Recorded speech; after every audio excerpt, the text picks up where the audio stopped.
Good morning, everybody. It's Thursday, January 9th, and this is the AgYield War Room. I'm Dan Dempsey, and I'll be moderating today's session. As always, if you've got any questions or comments, please feel free to drop us a line in the chat area, and we'll be sure to get to it during the show. Overnight markets here at March corn up 3/4 at 454 3/4. March soybeans were down 4.5 at 990, and March Chicago wheat was down 1.5 at 534 3/4. Much to our surprise here this morning, we didn't have export sales. They're pushed today. So we will have that out tomorrow morning at 7:30. No announcements as well. So good morning, guys. Hope everybody's doing well. Ben, maybe kick us off. We're going to have a shortened trading session here today. We'll get USDA report out tomorrow. So probably pretty quiet, choppy trade here for this morning. What are your thoughts? Yeah, I agree. I think that little position squaring ahead of the report by some people. Probably seen some grower hedging yesterday. I don't expect much today, the day before the report, and a shortened session. So beans to me look like they're getting vulnerable on the chart again after running some people in. Pretty nice bounce of what do we call that? 40, 60 cents off the lows, and back kind of looking over the cliff a little bit this morning. I think it comes down to the report. Find out what kind of a hand we have to play with here for the rest of the year. See how things go from there. Oh, very good. Dustin, any thoughts to add there as well before we start the morning?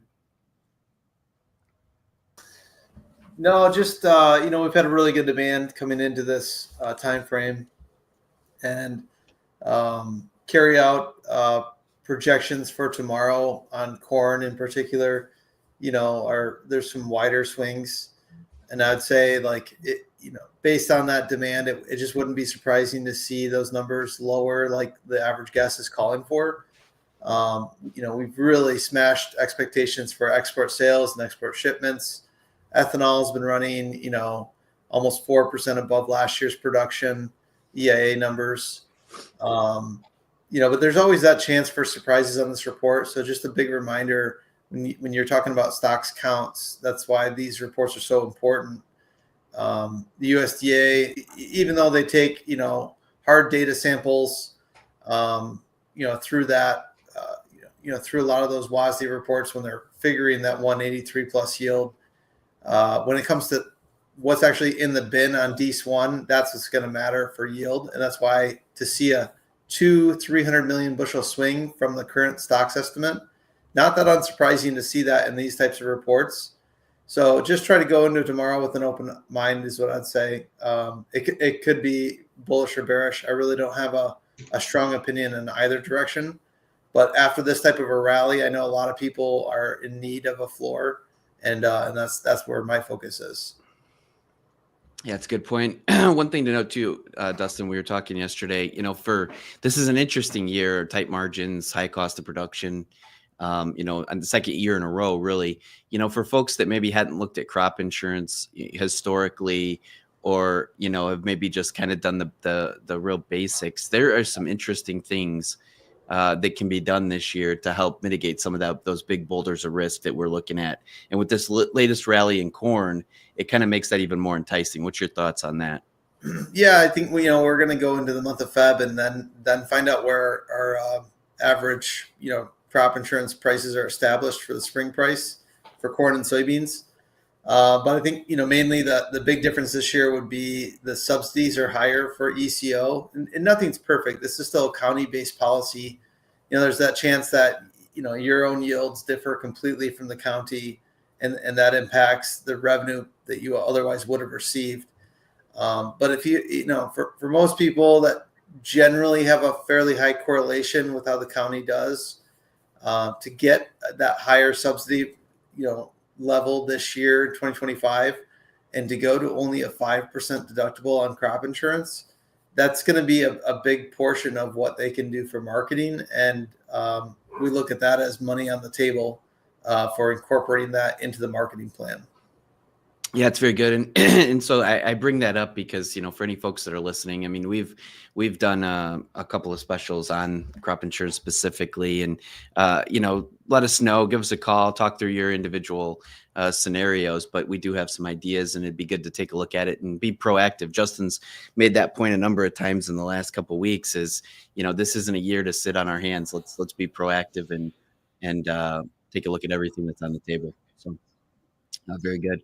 Justin, anything to wrap up the grain side here this morning?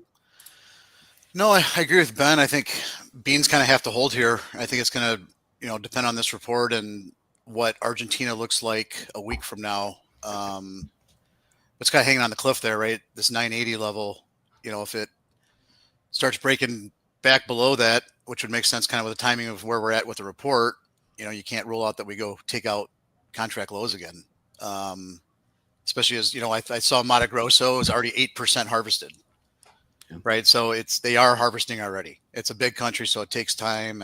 But that's just, every week there's going to be more competition as we go through that phase. So, without a good surprise tomorrow, I said this yesterday, but I think you got to kind of, we rallied back to the 100-day moving average, kind of a classic bear market recovery. So we cover a lot of shorts, the funds did. So I think you kind of got to play that as your, kind of your upside for now. And you can't rule out, taking out contract lows, in my opinion, and making it uncomfortable going into crop insurance timeframe. So that's the, for our clients, you probably saw some of our emails the last couple of days, but the biggest risk is, my opinion, is the next 5 weeks.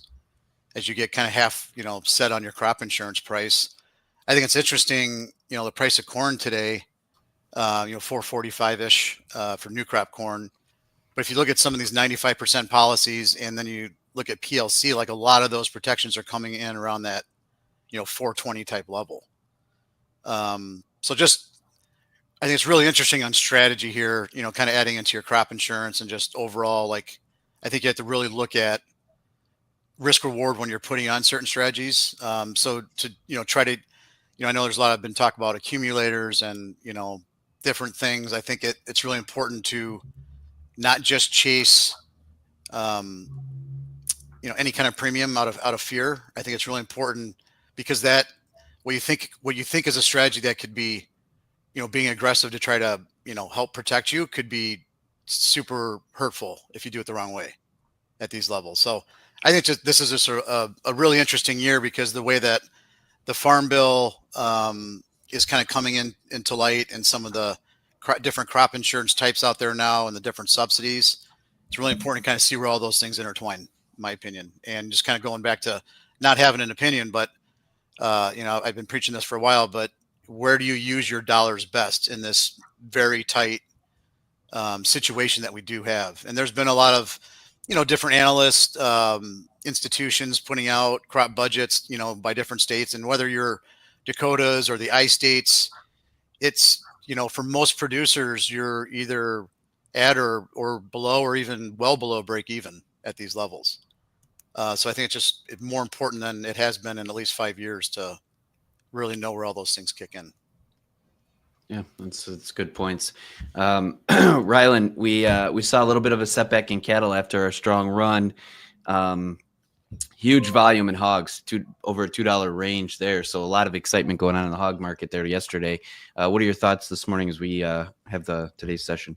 Yeah, it was actually a little bit of a liquidation break too. It looks like open interest was down almost 5,000 contracts yesterday in the cattle market. So, I think naturally you hit some stops. It really was the first day we've seen down in like 2 weeks or so. So, I mean, like there was a little bit of panic in the air yesterday with the phone calls rolling in, but I think we're so used to this market going up. We're at a historically high price. That's going to happen, when we see these kind of setbacks. And just like we said yesterday, these things tend to accelerate pretty quickly out of fear. So, Overall, the beef was up. There still has been no cash trade yet. I think the cash sentiment is still relatively firm, but we'll see. We'll see if we can get a little bit of a bounce back. But yeah, there was just kind of a big down in commitment in the livestock in general yesterday. So waiting to see how cash shapes up. I know, just like we said yesterday, there's going to be a little bit more caution as you're coming into a couple different reports in the next 2 weeks. So I think you're going to see a lot more producer hedging. Maybe the longs are going to start to look to maybe taper some of their positions here. So we'll see kind of how cash shapes up. Maybe that can add a little bit of support to the break. Yeah, on the hog side, just, you actually had a little bit of an up in Feb yesterday, but liquidation definitely is happening, especially in the front end of the market. Huge volume.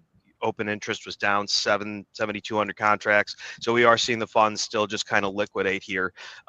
Overall, though, cash news wasn't too bad. You had cash down about 38 cents to 78.51, and cutout was higher. So it's just a matter of when the bleeding really stops, and hopefully we can get a little bit of better news to kind of change that sentiment. For now, we are kind of entering that oversold territory, a lot of technical support down here. So we'll see if we can start to maybe chop around a little bit, maybe find a little support. Very good. Any update on the? I know there were some rumblings yesterday about that January 20th deadline for Mexico. Any new news to report? Yes, there? yeah. The USDA came out and did confirm that the January 20th date, it's Mexican cattle are set to resume imports. So Okay. that being open as well probably caused a little bit of panic in the feeder market yesterday as well. Okay, very good. Yeah, and anything that changes there, we'll be sure to keep you up to speed on.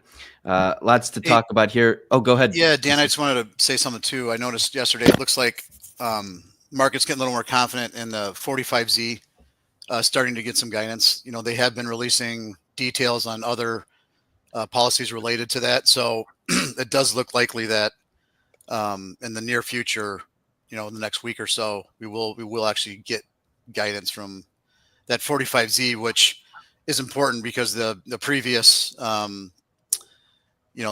expired. So this is kind of the new, path forward or bill, policy, if you will, for especially biodiesel, which has been a big thing. That's, got the markets scared because they took so long to come up with the guidance. So I think that's a positive if we're trying to add things to the positive category.